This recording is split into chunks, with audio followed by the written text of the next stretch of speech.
Hello, everyone. Hope you all having a good time. Here's my good friend, just showed up. Yeah, just showed up. What's up, everybody? It's Big Mark here, Secrets by the Red Doors. We're hanging outside, enjoying a stogie. Kevin brought me a cigar. Kevin's on hiatus from cigars for a little while, but it's good. I don't smoke them that much, but not bad. Not bad. But I want to catch up with you, first of all, since the last show. We're going to start filming December 5th. December 3rd, yep. Yeah, so by the time they're edited, it's going to take, 4 to 5 weeks to edit, but I'm just telling you, we're starting to film December 5th with the actors. That's the date. It's all set.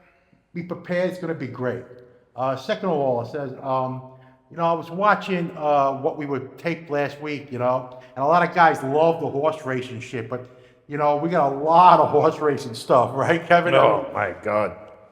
I want to talk about one thing I want to say, because, guys love hearing stories about John. I brought this up a while ago in one of my beginning tapes. I want to bring it to you now. So, to give you an idea how John was, Saturdays, John was by the club. Everybody's by the club. I mean, there was 30, 40 guys. Nobody cooked. They ordered food. Guys would go in and out during the day. Guys would go to track, come back. And John would hang out till like 4 or 5 in the afternoon. They'd lock the club and he'd go home, probably go out to dinner with his wife, or go, and then go to dinner somewhere or stay home. But Sunday was a different day. Sunday used to come around later, around noon or so, come by the club. And on Sundays, I think it was 82, 83. On Sundays, they had to go by Paul's house in Staten Island. Everybody. Yeah, all the higher ups. And they used to go there on Sundays. And I'm telling you, and he used to say, come back. I'll tell you once, I didn't say this statement, but he goes, a lot of good guys at that house, he says, and a lot of brown-nosing, I'm not a brown-nosing scumbags in work conversation. And he used to say, he says, I hate going there, because I know they talk about me when I leave. And I says, I turn around and tell him, yeah, you can talk about me, you go fuck yourself. And the only guy that cracked up laughing was Frankie the Chico. Because he said, he calls them names, and you're hilarious, he says. Actually, nobody talks about Because Frankie loved them. Yeah, but you got to understand, how many guys Johnny had by that club? Oh, tons. One of the biggest crews around. And that was part of his reputation, but also, he used to make light of it. He had that black 80, I think it was black 4-door Lincoln Continental. Remember the black one? We all had them. Yeah, but he had a black one with the tire thing on the back. Yep. And Johnny was a little different. Johnny had that, I talk about guys with the armrest that came up. He had a 38. He kept the 38. He had the door on the side. On the side. And he said to me, hey Mark, do me a favor. Go in my car, get my pistol out of there. Here's a handkerchief, wrap it around, keep it in your pocket till I get back. I said, you're not taking it with you? I says, nah, if I take it down there, forget about it. They'll all be nervous. Yeah, they'll get delusions. But I says, first of all, 90% of guys don't have the balls to carry a pistol. He says, but that was John. So, not telling you. So if he ain't carrying a pistol, he ain't going to use it, right? You know what I mean? But that was the personality back then. And you pick up all that little segment. First of all, you're not supposed to be coming to a meeting with anything. Oh, no, that's why. That's out. That's out. But, and he used to hate, and then from Sunday, he'd come back, put the pistol in the car, and where we go, right to Maspeth. Hang out, his slippers on, watch a football game or baseball game, Teddy would cook. That was his Sunday routine. I mean, it very rarely changed. He used to go see Philly over there all the time. He used to go see Philly Broadway. Philly Broadway, his brother Sid. Remember Sid? Sid was running elephants at the time. But you want to talk about horse betters? Philly Broadway. So years go by. I'm talking about years, Kevin. Remember O'Neill's, Maspeth? Yeah. Sports bar. Famous joint, O'Neill's. They used to have OTB inside the restaurant in the back. I'm walking in the restaurant with my wife to sit down and have dinner, lunch, and it's a Saturday. We're going to bet the horses. I forgot what it was. It might have been Belmont Steak, Kentucky, whatever. And I'm going to have, and George O'Neill, nice guy. Hey, Mark, how you doing? Everything. I turn at the bar. It's Philly Broadway. He says, hey, Big Mark over there. Talk to him. Yeah, so what are you doing here? Give him a hug, kiss. I says, So George says, you know Philly? I said, yeah. He said, so I says, I know him since he was a young fat guy. I said, yeah. So he ends up sitting with us and hanging out with us. We're betting horses. And the conversation started. You remember that time he bet that entrada in Yonkers? I said, what Friday? He says, yeah. He says, they caught the jockey pulling a race on a horse he bet. Forget it. He says, he wanted to go track the driver down. He wanted to go track the driver down. He had like 1,000 on a horse. The jockey got pulled, got suspended for pulling a horse. And Johnny went nuts. He said, they got to fix a race against me, not for me, against me. But that was some of the stories. You know, this is part of that routine, right? I mean, come on. These guys, for whatever they did in life, how they made money, 90% of it was gambling and eating. That's it. You know, you guys don't realize it, but you can hear all the stories. The press, you think these guys were in back rooms, conniving. Conniving. No. That's what everybody thinks that life was about. If they were active 12 hours a day, that was maybe an hour a day. The other 11 hours a day was about hanging out with their friends, eating, gambling, you know, playing cards. It's, you know, they don't explain that back then in that era. No. The life was different. You know what I mean? It was real. Well, you know, again, with John, I remember coming out of court and when he got pinched that time. He made bail. He says to me, he says, got a quarter on you? Yeah. He went right away. We got to go. You just left. Oh, please. And he's telling us, cover your faces from the camera. Okay, you got it. But the funny thing about him is, too, he didn't want to hear the results. So he'd send me to act the bet. Don't tell me who won. After the horse race, he says, don't stay for the horse race. Bet it and leave. So I want to get surprised. Surprised with what? Surprised with what? He lost 80% of his bets. You know, maybe 90%. But I mean, he caught some nice hits. But so now, remember I said, so there was a story about Angelo Quackler. So before he had his office next door, they had the phone booth. Remember the old phone booths? Yep. And so they had bet a horse. Right on the side over here. Side there, 2 brown ones, right? Yep. It was a storage. They had the card tables in there. They had everything in there. So the story was that they got a tip on a horse, right? So Johnny decides to him and Angelo go $500 a piece and bet 1,001 on his horse. But Johnny likes 2 more horses in the races. I think Allie gave him a second horse, and Johnny likes the favorite in the stake race. So he decides, tells Mike, put this bet in, don't keep it, hedge it off to an office, give me $1,000 parlay. Parlay, he says, yeah, 3 horses. And he looks at Johnny, just do it. And Angel goes, you sure, Junior? Yeah, Angel called him Junior. Angel called him Junior. He says, yeah. He says, all right. The first horse, the tip, wins, pays, I think it was $15, 12 or $15. I know it was double digits. Horse wins. Now we got $1,000 on it, so you got 500 times, say, we use a number, $15. That's $7,500. Now we got $75 riding. Now once you play the parlay, you can't cut it off. It isn't like now gambling, legal gambling. Yeah. If you got a parlay, they'll try to pay you off a consolation bet. So now he's got $7,500 on the second horse. The second horse wins in a photo, but goes off 2-1. So he had 2-1. So the horse pays $6 for every $2 bet. So he's got 3,750 times $6. So now he's looking at 20 grand. Now Angelo had to go home. It was a Saturday. He got to go home, going to dinner with his family, with Marie, whatever the kid. So Johnny said, don't worry, go home. I'll get the stretch call. I'll listen to you. So Kevin, the horse is 3-5. Johnny said, this fucking horse will lose. This horse was a lock. There was 4 horses in a race. It was 2-5. It was a big stake race. It couldn't lose if the horse got shot. But it's also, you got 20 grand on. You're going to make 2,000 on the 20 grand. Angel, so you're going to tell me, I'll call you up with the stretch call. I'll get it over the phone. All of a sudden, the race goes off. Johnny's in the phone booth. We're all standing around, like 10 of us. Pete, me, Jackie, Bill, Tom. We're just listening. Johnny's got this smile on his face. He goes, watch what I do to Angelo, he says. I says, what? Because Angelo wasn't a big gambler. No, he didn't gamble. So all of a sudden he goes, all right, Ange, I'm getting a call. Okay. They're on the far turn. He says, where is he? He's like 4th. And Angelo on the phone, come on, you son of a bitch. Come on with that number 3. Come on. And he's calling the horse's name out. And they hit the top of the stretch.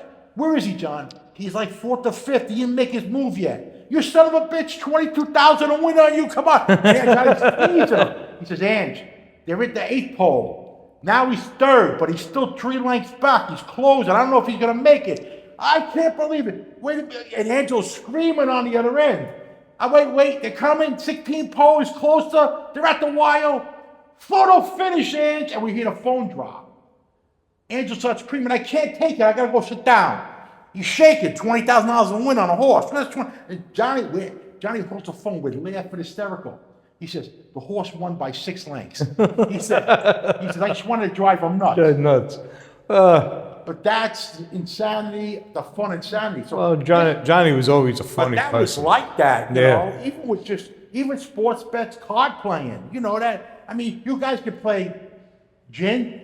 You guys would play gin, guys, for $5 a hand. He'd walk up behind you and say, if I was you, I wouldn't throw any diamonds out. And he'd walk by. He'd walk by. You know, just a buck four. Oh, he was terrible like that. But it was his humor.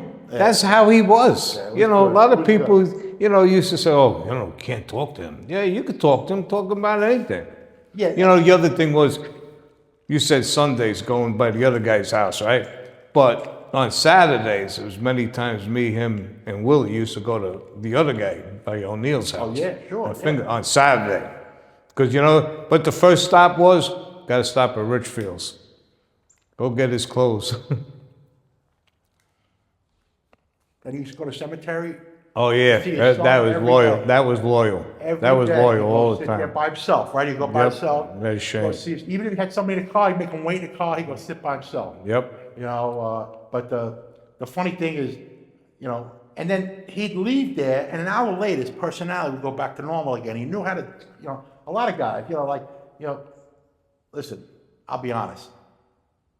Gene, Angelo, them guys were funny. You know, you could see they grew up where they grew up. Yeah, but they all together all the them best years, since they're kids. And we talk about all these guys that went to different neighborhoods to hang out, but they all, when they got together, it looked like they never left.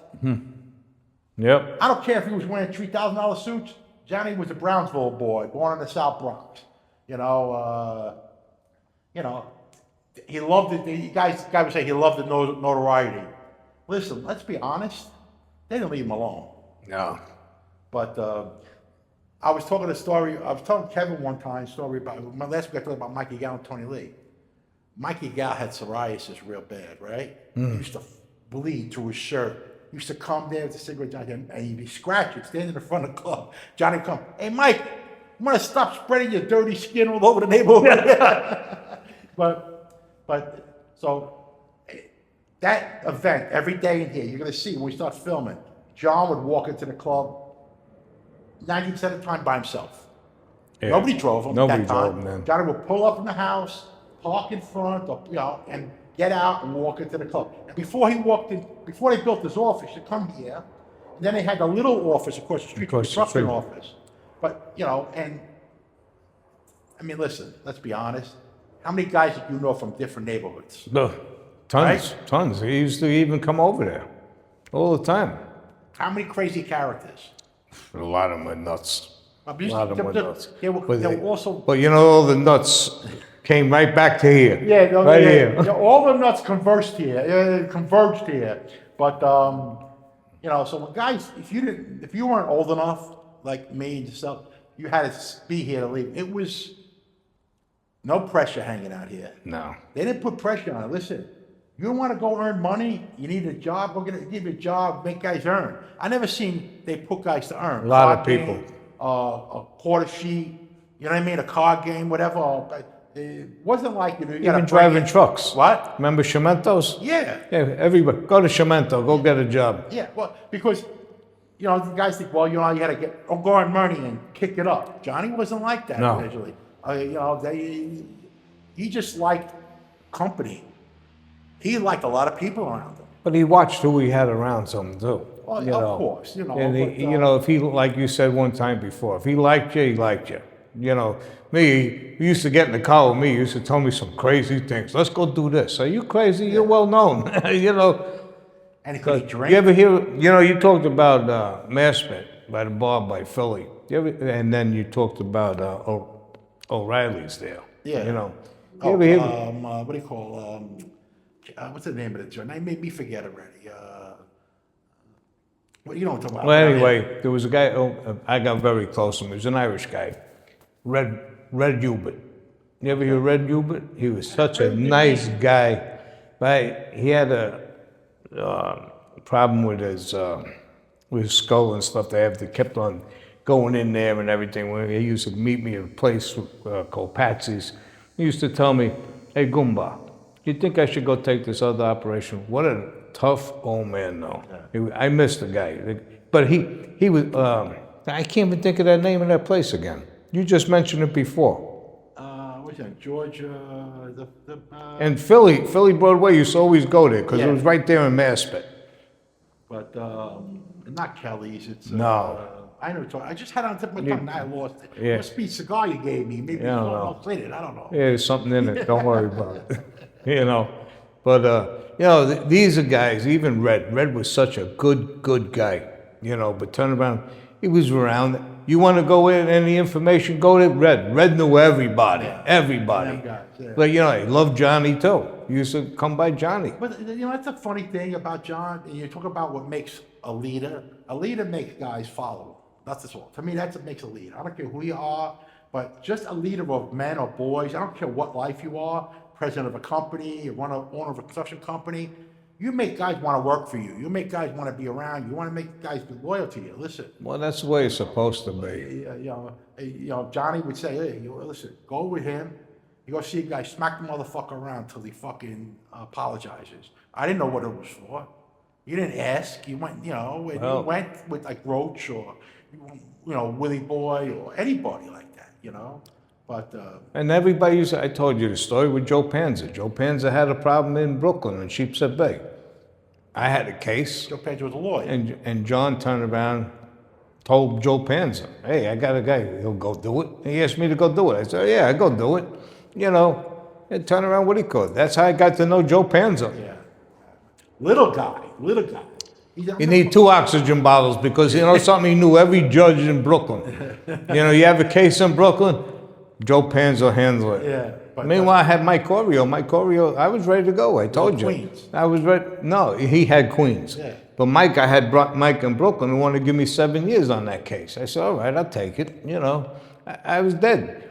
All of a sudden, that happened. Changed the ball game with Joe Panza. But that's when I wrote this show, and I told Kevin about it at the beginning, we're just reminiscing, telling true stories. We got, listen, you know, we had no hate here. It's all I met a lot of good people from out of here, okay, yeah. and other places and stuff. You know, I respect them, and you know, turn around. A lot of them respect me. They're out there and stuff. You know, it's a different. It's a family. It's a family. It's about your character. Yes. You know what I mean? You know, they judge a man by his character. It's you know, I said, well, the guy, you know, these guys, you know, I did this, I'm this, No, that's not how it is. You don't have to boast for yourself. No. People gotta like it because they know who you are personally. You know what I mean? You know, I said to John, I might have said this once, I don't know. I said to Tony Gork one time, right? If you're in this life, you're in this life, then don't be in this life. That's all, yeah. Okay? I used to tell Tony Gork, you know, I think we should turn ourselves in every 5 years. He says, why? I said, I get my teeth done, my eyeglasses, I get everything. We go to the doctor. It's rest and recuperation. I says, and then they're off their back. They got the collar. I don't care. Yeah. He said to me, you're nuts. Yeah. I said, I'm nuts. You're nuts too. You made me this way. You know, the funny thing is, a lot of guys, they would come and go. You'd see guys, even like hanging out at Bergen, you see guys for a year or two. Not tough guys, but you know, bookies or number guys. They hang around, but then you see them gone. You see them hanging around on Beth Avenue or all over the place. Or the Bronx. They won't come around no more. And I said, like I tell Pete, hey Pete, what happened to that little guy Vinny? He took off. He owes $40,000. Get him money, he won on the land for $40,000. He says they think we're gonna look for him. We don't give a shit. But he can't come back to the neighborhood. He can't back to New York. But for 40, but there's a lot of guys like they come around for a year or two and they're gone. And then the other ones was, some of them got afraid because everything was going on. Oh, don't go there. Yeah. Then, why? Why? Half that stuff was nonsense. Let's not kid yourself. The feds knew exactly. They knew everybody, because they had their stupid rats out there giving them information. I know a case where the rat that was on me, Jamesy, he identified somebody that nobody even knew, okay? And I tell you what, Mickey Featherstone was in MCC, and they never knew Joey or Anthony. Jamesy gave him up and told them, listen, what they want, because this is what they do. It's all about self. Remember, the meaning of a rat is, right? There's a friend lying about you. To save their own ass. Save their own ass. But, that's why these other guys, I commend them all. These other guys that did go away like men, they did what they had to do. That's what it is. After a while. I'm not judging anybody out there. Everybody has their own purpose in life, whatever it is. Listen, we know the life is hard. It got harder, and I can't even be surprised. But these guys back then, they weren't what they had. Oh, this guy was a killer. This guy was that. Listen, listen. I want to be honest. How many guys got sent to oversee wars for nothing, get killed? Soldiers. Yes, 19, 20 years old. That's right.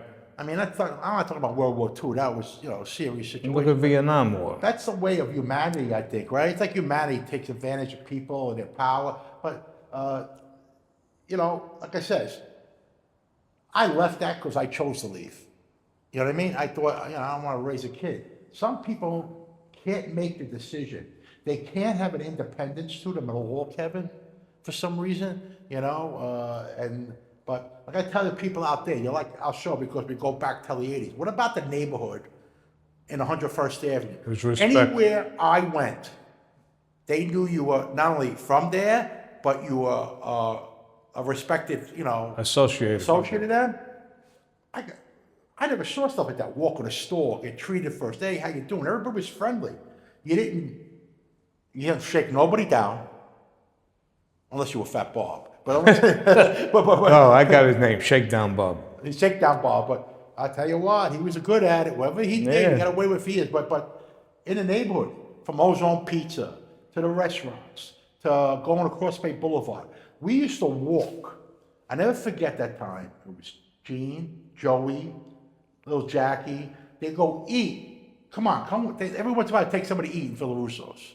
And they go eat in Villarusso's, and it's summertime, maybe 80 degrees out. And they tell us, we get back, pull up in front of the club, come on, let's go for a walk. Where? We just started walking, bullshit, telling stories, and you're at the Cross Bay Bridge. Yep. And he's a guy dressed in slacks and shirt, and you'd walk back. And I can imagine the people in the car seeing these guys walking. We didn't walk that to make a presence. It was like getting exercise, doing something instead of hanging around. But, I remember them days vividly. You know what I mean? Right away, people think you're scheming. You're not. Scheming. Listen, there was a kid. You remember the kid Jerry hung around? I know Jerry. Jerry was a degenerate horseplay. Probably still is. I don't know, but he's always in that OTB. Yeah, so OTB racetrack, worked at a track.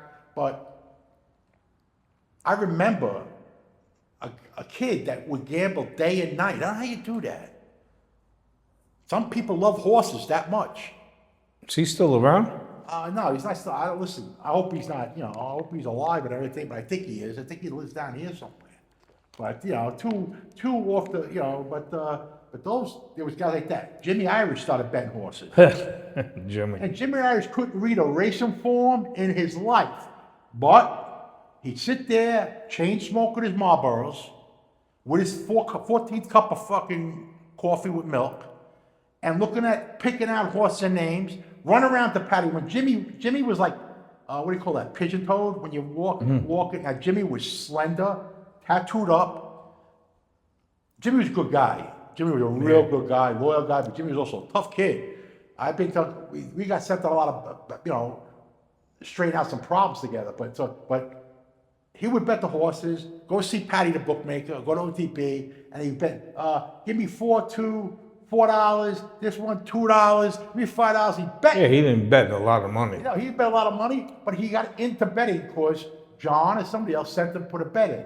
Turned a guy from a, you know, a guy who had a disease and never gambled. He was a heist guy when he was younger, into a chain smoking, off the drugs, loyal guy, tough guy. Listen, I got a lot of respect for Jimmy. He died of emphysema. I remember he was sick.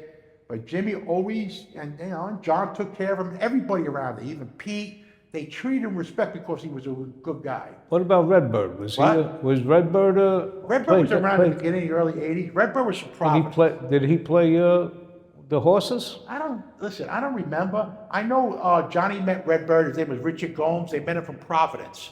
He was one of them guys, that big jailhouse guys. These were Stone Cold tough guys. Then he started driving Johnny around. You know, Redbird looked like, you know, how would you say he looked like? A bald-headed Arcani or something like that. But had a personality, because anybody's in prison that long has to get a personality. But fearless, tough guy. Then all of a sudden he stopped driving Johnny around. Whatever that happened, you know, maybe he couldn't do no more. Listen, let's be honest. Driving a guy like John, you know, even with can be tiresome on your life. Mm-hmm. You got to be available. It's like, you know, if you're a personal driver, available all hours of life, guys. Stay out all hours. So if you're, you know, like Johnny said, you want to do this life, you should have a family, right? That's true. You shouldn't raise kids. I mean, because it's tough on your families. But back then it just felt different. You know, it was different. It was different. You know, it was more casual. Listen, you know, guys would tell me, well, you know, Rico, too many rats. Well, listen, when they start turning 3-year bids into 30-year bids, you found out who the guys were right away. I mean, listen, a lot of guys went to jail 2 years, 4 years, 5 years, come out. It's like a vacation. It is, like I just said. Yeah, it's a rest and recuperation. So when the feds got, you know, listen, that's stupid. This country wasn't built by stupid people. You know, so listen, we start hitting with 20s and 30s. You see how many don't want to do 20, 30. And it's understandable.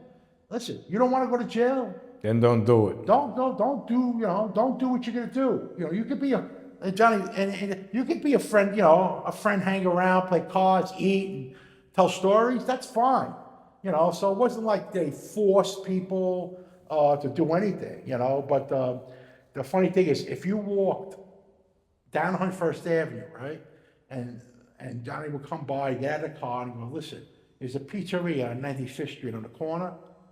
Pete was telling me some kids in there dealing. The guy Tony used to own it. Yeah, so they're dealing, whatever they're dealing, crack, pot, coke, whatever. Well, like young guys in their 20s, get rid of them. Take 5 or 6 guys and go down there. Do what you got to do. Chase them, kick their ass, chase them off the corner. So these people live there. They're dealing drugs on the corner. Now, I'm not trying to justify it. They were looking out for it, but they kept the neighborhood, tried to keep it intact. You know, it was intact. Oh, yeah. Now, people could leave the door open and everything, you know, and if there was a problem, they used to know where to go, you know. I remember them guys who were selling the bogus furniture across the street from the club. Koala's Furniture. What? That was the name of it, Koala Furniture. No, not Koala. That was on 2nd Street. But some guys like, I don't know if they were Muslim or Indian guys, opened up that bogus furniture joint across the street. And I know what you mean. Right next to the diner, right next to across the street. They were there for a year or two. They were there all night. They were fucking ripping off. They were trying to rip people off. They were trying to rip people off. Angel says, we got to get rid of that furniture. I got to kick these guys out of there. They're no good. Can't have people in the neighborhood buying stuff from them. The stuff's defective or broken. You know, but the contrast is really great because you got street guys telling other street guys they can't do that. Like, you know what I mean? But it was funny like that, you know? You just remind me. You know, he's from East New York, too. Mario Barcelona. You ever hear him? Mario? I used to call him Scurvy and Murvy, Nancy and Mario. They sold my sister a washing machine. I said, and I knew how they were. And I said to my sister, is there a motor in that stupid thing? She says, I don't know. I didn't plug it in yet. You got it from them? They used to go around and steal stuff off not steal. You know where they used to put the old washing machines out? And they used to pick it up. And they used to sell it to these people. Every time we shoot this video, a plane comes by. I wonder if they got like a guy with a giant scope looking to see if John or somebody's here. But anyway, turn around.